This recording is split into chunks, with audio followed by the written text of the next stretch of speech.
All right, guys, so welcome back into another PGA DFS video. Going to begin to the live stream here for the RBC Heritage.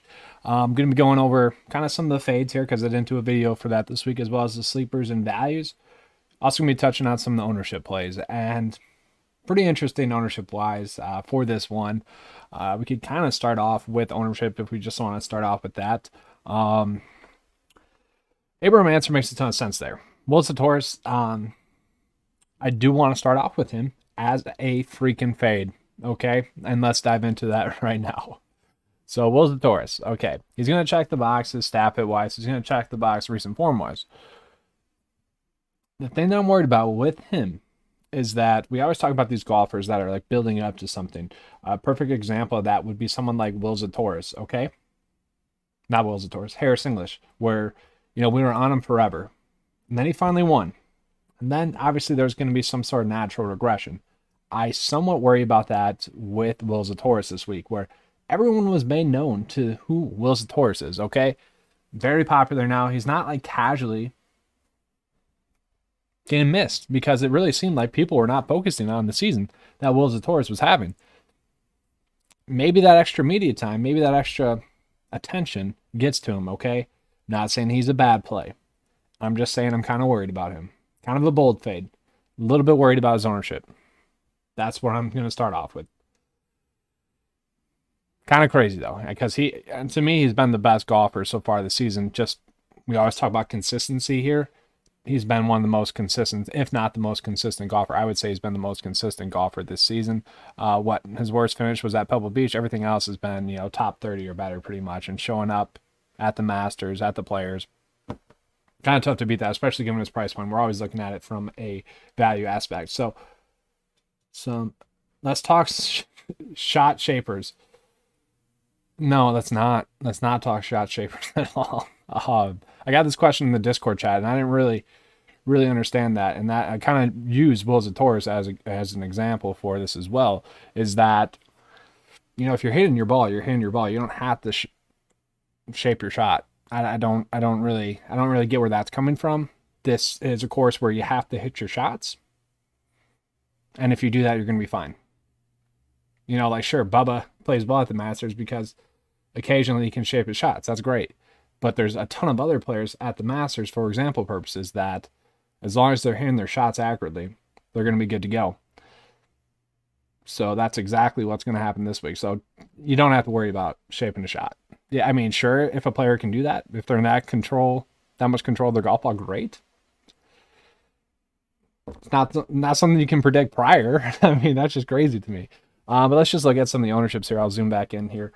That was just one of the surprising ownerships to me. Charlie Hoffman and Chris Kirk. This brings up a pretty interesting thing that's been occurring this season. And it goes back to how people have just been much, much more riskier in terms of who they're going after. So Chris Kirk and Charlie Hoffman, in some of the best recent form, they're going to be both strong staff hits. They're both players that I really like as a play this week. But the course history is poor, okay? You want a golfer to be checking all three phases there, all three pillars, if you will. Recent form, course history, and staff hit. They're not. And the fact that they're getting about 20% ownership, that slightly worries me. And that's just, that's part of the week that we have. I get how people naturally end up on them because there's a lack of quality plays. There's a lot of players this week that are checking two of the boxes.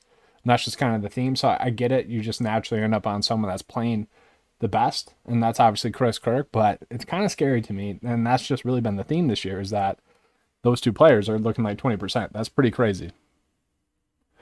And then just going on the high end, let's just pull it up here as well.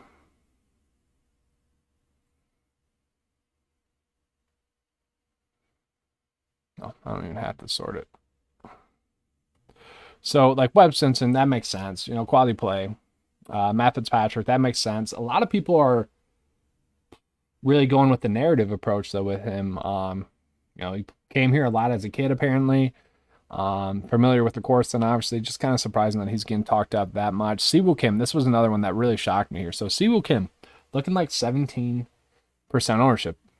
And I get it. I guess it's a Pete Dye course. I guess it's because he had a good Masters week, and kind of you put those two together and he has a good week.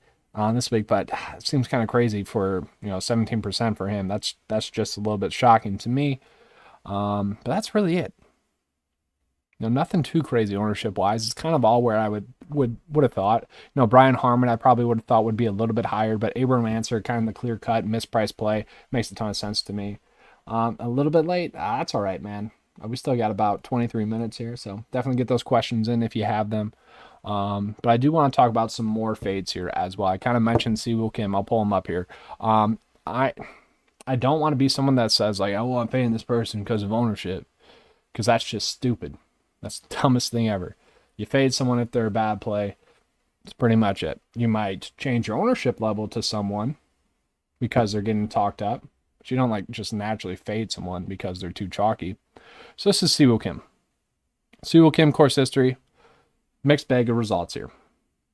Good result in 2018, 2 missed cuts. Model rank, 48th. That's whatever. Siwoo Kim, it's a lot different there. He's one of those guys where we could pull him up here on the specialist page, and I'm really curious to see, has he been having better finishes here at actual Pete Dye courses? Let's get that webcam going again. Apologize for that. Yeah, I'm going to dive down into Siwoo Kim a little bit more here.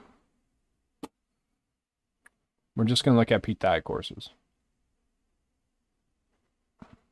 Because people always just say that, oh, Siwoo Kim Pete Dye course. Let's see.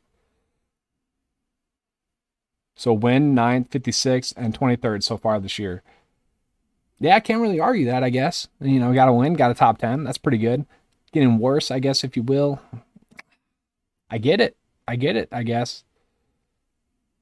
But let's see, and compare it to everything else, then let's see. That wouldn't be the strong argument, then, I guess, for him. The argument would be good recent form, and he does typically play well at courses like this. I don't know, guys. I'm just worried about Siwoo Kim. I feel like whenever he gets talked up too much, he tends to disappoint, and when everyone's kind of jumped off, there's a few people kind of liking him, that's when he tends to do well. I'm just kind of worried about him really just getting talked up as much as he is for a guy that is as volatile of a play as him, and that was kind of my worry there. And then I will say I am kind of worried about DJ once again this week.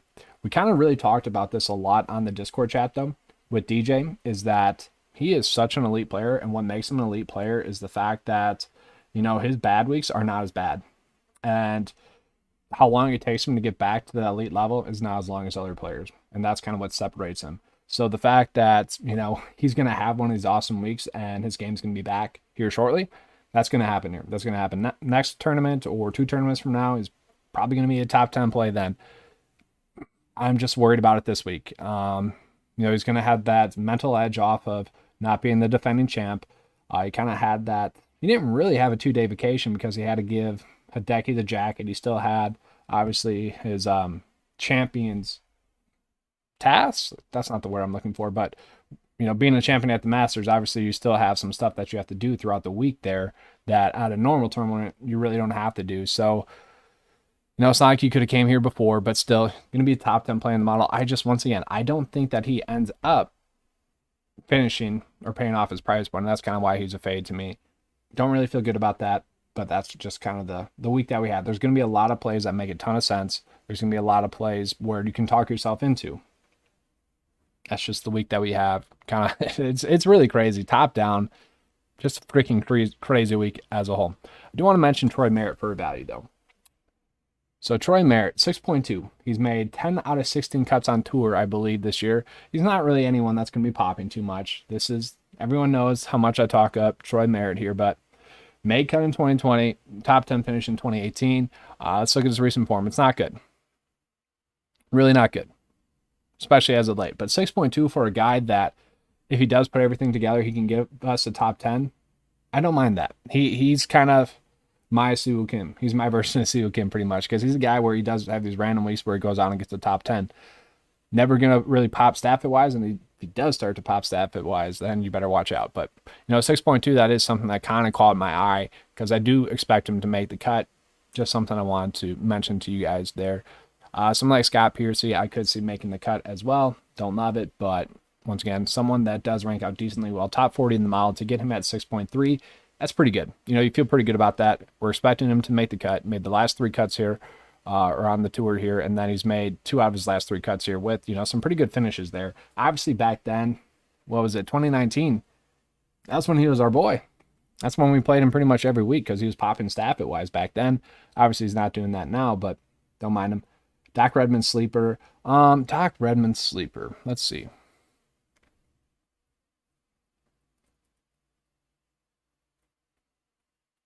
I think, let's see here. Let's just do over the last, I don't know, 12 weeks. Michael Thompson. Owen knows. Owen knows they were with that Michael Thompson. I like him. I was so mad that they priced him up. He was the pretty much min. I think it was min price last week, or close to min price last week. I actually had a decent amount of Michael Thompson last week, just because I thought he'd make the cut. Kind of thought he had some upside last week, and I'm kind of mad that he got bumped up above the value range this week. It's kind of crazy there. Let's see here. So Doc Redman. So the thing with Doc Redman is that these missed cuts, they haven't been horrible missed cuts, as you can kind of tell by the strokes gained total here. So like 68, 64, 77, 58, 82nd, that's not that good. And 104, that's not that good either. He made the cut there and just got horrible. That's what happened at the AMX. But all these other ones, you can tell his game is almost there. He's almost figured out, just is really lacking the consistency there throughout his whole game. Total accuracy, let's see here. Total accuracy, which once again, that's kind of something you want. Give it a second. Not bad there. And his lowest one is 84th, 67, 37, 36. Yeah, total accuracy there. So if he's going to be accurate again, yeah, he could be a fine play. I could see that happening there for Doc Redman. I could make a case for him. I get that. CT Pan. So I didn't end up on CT Pan. One of the former champs. I don't know, just not really feeling good about CT Pan. That's really all I got for it. Michael Thompson, though. Yeah, once again, Michael Thompson, I do feel pretty good about as a play. If you end up on Michael Thompson, I kind of like that a little bit. But for like the third straight week, I want to mention kind of a sleeper / shoulder shrug play. It's freaking Sergio Garcia once again. Kind of hate it, but ranking out pretty well in the model. Top 11 staff fit. Course history, pretty solid there. And he's kind of been hit or miss this year. And that's kind of the problem this week, is that like Russell Henley, very similar play to that of Sergio, but Sergio's recent form, 5th. They'll match, but I don't put that much into, but you can't really knock him for playing well. 9th at the Players, 32nd of the workday. Obviously, he did have a win earlier this year. Could definitely see a bounce back spot here for Sergio Garcia. I kind of feel good about that as a risky play.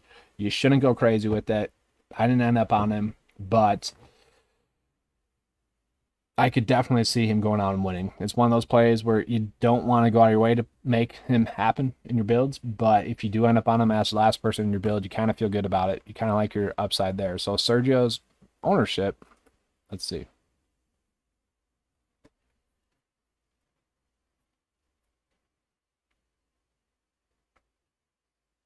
I think I need like a wire plug in here. So projected ownership 10%. Not bad. Doesn't really move the needle there either. Just kind of interesting play there. One kind of interesting ownership level there that we got is Paul Casey. So Paul Casey, he kind of really is more of a shoulder shrug play this week, just due to his course history. If you end up on him, you're like, oh, okay, that's fine, but you really shouldn't be going out of your way to play Paul Casey this week. Just lineup wise, there's a lot of quality plays by him, and that's kind of the problem. Obviously, he's been a stud recently, though. I mean, I think he's still first in strokes gained total on the tour recently. Like over the past 12 weeks, still first on the tour. If we were to compare him to everyone, he'd still be first. So obviously, that's spectacular. He's somewhat figured out with his putter, which is really surprising. Average rank is 25th. Really good there. So the thing with Paul Casey, though, is we'll pull him up here on the player cheat sheet. Is going to be the one miscut here in 2018.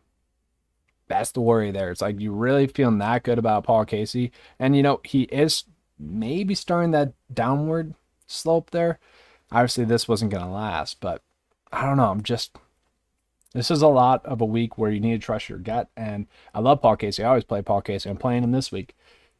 It's just kind of crazy that it's getting that much ownership given the amount of quality plays in this price point range. Emiliano Grillo. Let's talk them up. Casey, Connors, answer. So that's the thing. I love Connors this week. Um, just I don't know. He's just been playing so well. I mean, I know Casey has been, I know Answer has been, Harmon has been playing well. It's kind of the theme is that no one is checking all the boxes this week, and it makes it tough. It makes it tough. You're not going to feel good about it in your builds. Someone like Emilio Grillo almost is checking all the boxes though, which is kind of crazy. So miscut recently at this course, but then a 33rd and a 16th place finish. The recent form been very hit or miss for them.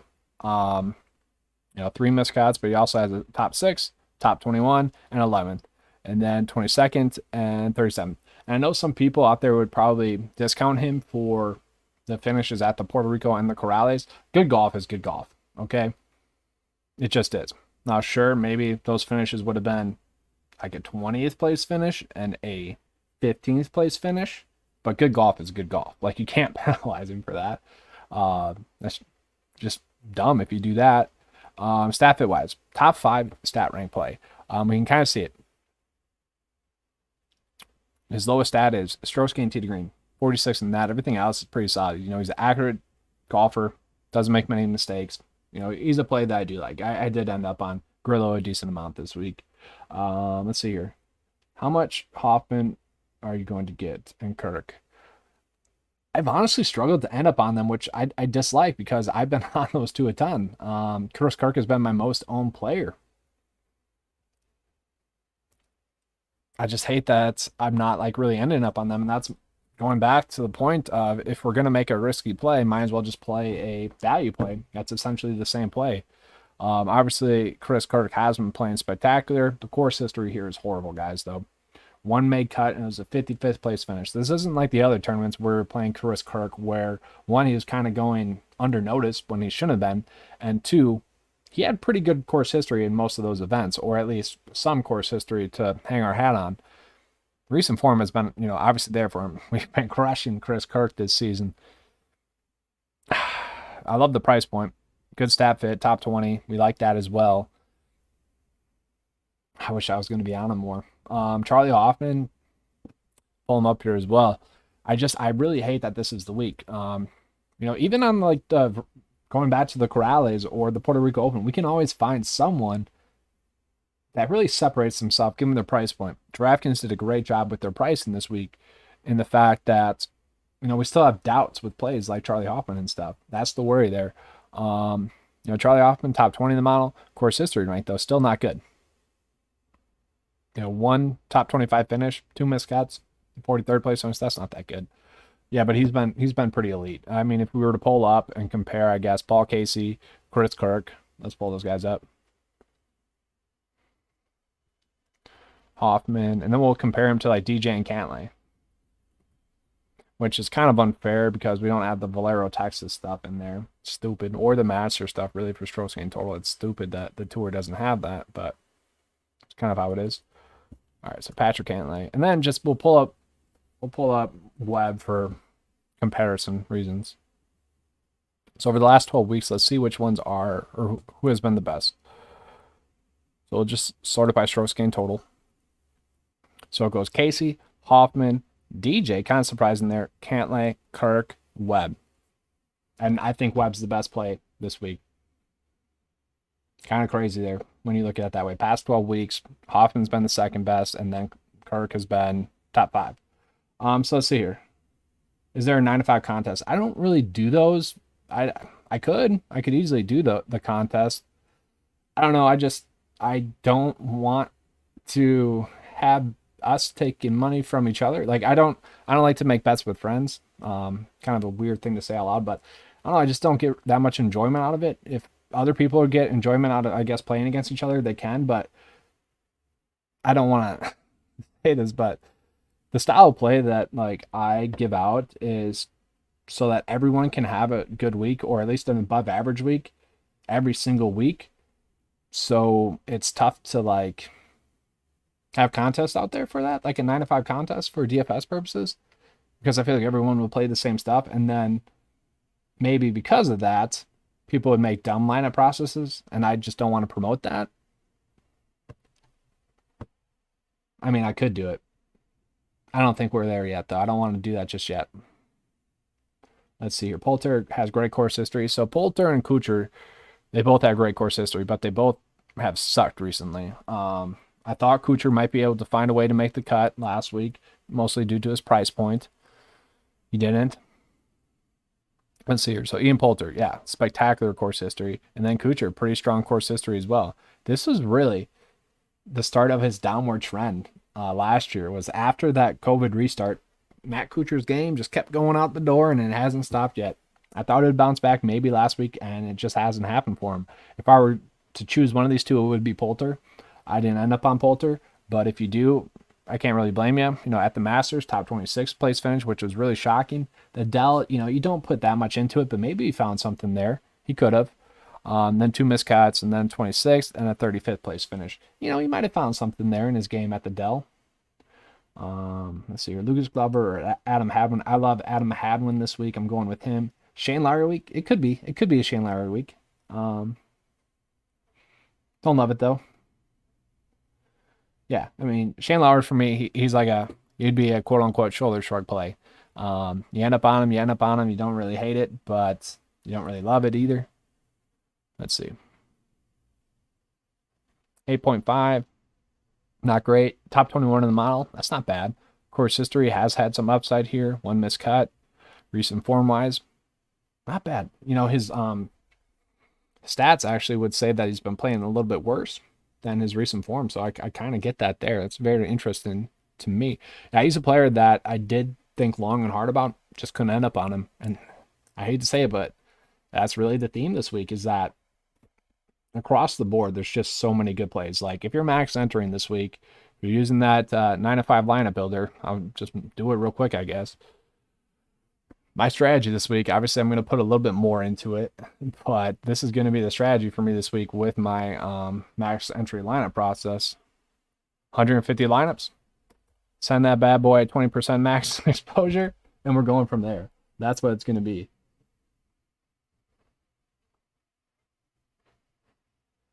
Kuchar's not getting it done there. I just don't see it happening. He might make the cut, but I don't see him producing a good like score. Maybe like what are we hoping for with Matt Kuchar, top 10? I don't see that happening. So this is literally what I'm doing though, like max entry wise. Now Bryson Niemer keeps popping up there. He's one of those guys where you'd have to uncheck out of here because I think he has like one start where he finished top 36, and that's like all the data that we have pulling in there. So he's like ranking out well. You know, it's coming off of his average there then too. So he's like the only one we would take out of there. So let's just scroll down. So like Carlos Ortiz is another one that I didn't end up on that actually is ranking out pretty well. Don't mind him. But yeah, this is going to be my max entry lineup process, just which is crazy. I never do this. I hate to do this. Yeah. Let's see here. CH3 or HV3? The thirds, huh? You're asking about the thirds, huh? All right, let's pull that up. I'm going to pull them up on the player cheat sheet. No, we can do it on here. No, we'll pull them up on the player cheat sheet. Give it a second to load. While that's loading, FanDuel lineup construction. I would have to double check. I haven't looked into it that much this week. And that's mostly because I've been working on finishing up something to include that on the 9-to-5 page here. I'm going to have like the salaries in there, obviously, but also going to have like a value system in there so that it makes it the users on 9-to-5 so much easier to like just navigate which players are like top end plays compared to DraftKings. Because we already break it down like which players are the best plays. But, you know, we can take that one step further with FanDuel. So, like, if someone's not popping up, they would be popping up then.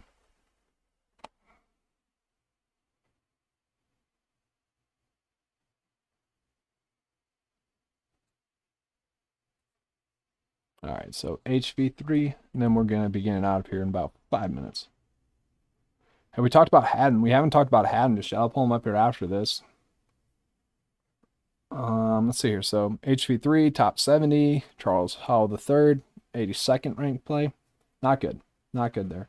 And I don't get why the webcam keeps freezing up here. Apologize for that. It's weird. Yeah, just nothing, nothing to go with. So what are we looking at here with them? Charles Howell, HV3, I guess price point wise. I'll just pull up Hadwin for example purposes because I talked him up. And my webcam's hating me right now, guys. It really is. I'm gonna have to restart this, but I'm gonna be getting out of here in a second. So, but yeah, here's the Hadwin as a play. So top 30 in the model would much rather play him. Much better course history. Stat rank's not that good, but he's a guy that played really a horrible stretch of golf. His recent form has been much better. One miscut mixed in there and then a bunch of made cuts, and then he's shown upside recently. So I'd much rather play Havon at a similar price point to those two than, Varner or HV3. Obviously, Varner and HV3 are both bets that could easily go out and find something this week. You just don't want to hang your hat on it. Okay. And so now we can get into that Terrell Hatton take. That's just like the worst pun there is. All right, so Hatton. So Hatton's really a play where we know who he is as a golfer career-wise. Hasn't exactly been there for him this season, but it does seem like it is going to be there shortly, if not already there. He finally made the cut at the Masters, which he sucked at majors. It's been well documented that Hatton's been bad at majors. Down match play, we don't put much into that either.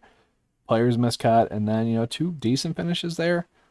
Obviously had a good finish here last year, but last year he was a good stat fit. I want to point that out. There's a difference there. He was a good stat fit.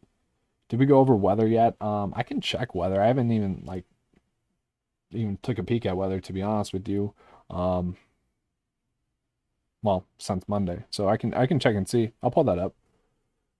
Give me a second here. Actually, I'll put that in the comment section after this or tweet it out if I see a weather advantage. I can kind of show you the specialist there for that as well, if there is something. So it's Terrell Hatton. Let me finish this thought up. If you think he found something in his game last week, he's going to be a phenomenal play. 9.5 is a good price point. He's priced kind of by Casey, kind of by Connors there, Answer, all quality plays. I can't go out of my way to play him this week, given the fact that there's much, I don't want to say much better quality plays, but like we can predict the outcomes of the other plays around his price point range a lot better than we can Hatton. And, I don't want to say he's a dart throw, but given where he's priced, he does become more of a dart throw, if you will. It's not a bad play, though. And then I do want to close this off with Cameron Smith, because he is a great play this week. His price point is just horrible. Great play this week. And I'm curious as to what his ownership is. I'm sure it's really far down there.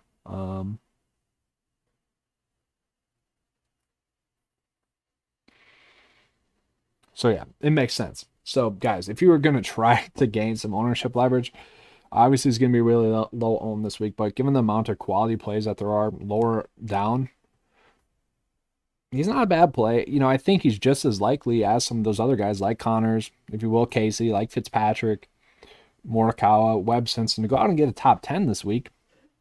He's just priced poorly. Those other guys are just as likely to top 10. So why would you play Cameron Smith? The only way you would play him is if you're trying to gain an ownership leverage. He has kind of mixed bag of course history, 2 miscuts, 2 made cuts, but he's been playing well. So just kind of an interesting play there, 7.6. The only time I ever do care about ownership is when you can get leverage on it. I don't like to fade people. That it kind of seems like an interesting play. Top 25 of the model, 32nd stat rank, 5th in recent form. But yeah, that is pretty much all I got for this one.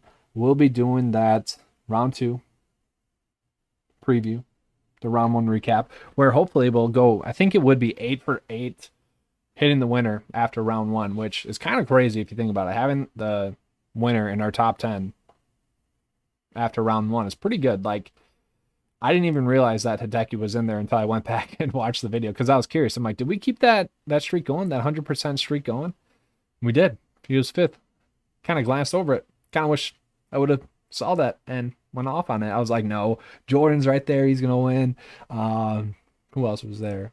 Rom was still popping. I'm like, he is going to get a low round this week, and he finally did, like Sunday.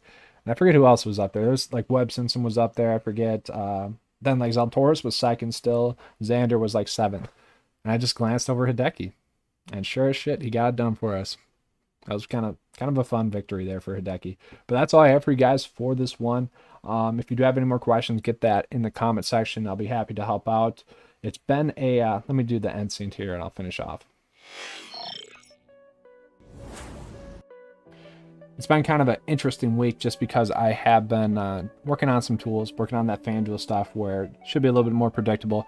But I also am going to be updating this specialist page slightly here, either this week or next week, where we're going to add in a couple of key conditions. One will be course length. Instead of the slider, it'll just be long, short, or normal. Make it a little bit easier to sort. And then we'll be going over like green length. So like green speeds, we'll have that in there as well. Also working on something else that I don't want to throw out there just yet until I have it perfected. So kind of excited to get that out. Hopefully next week for the updates.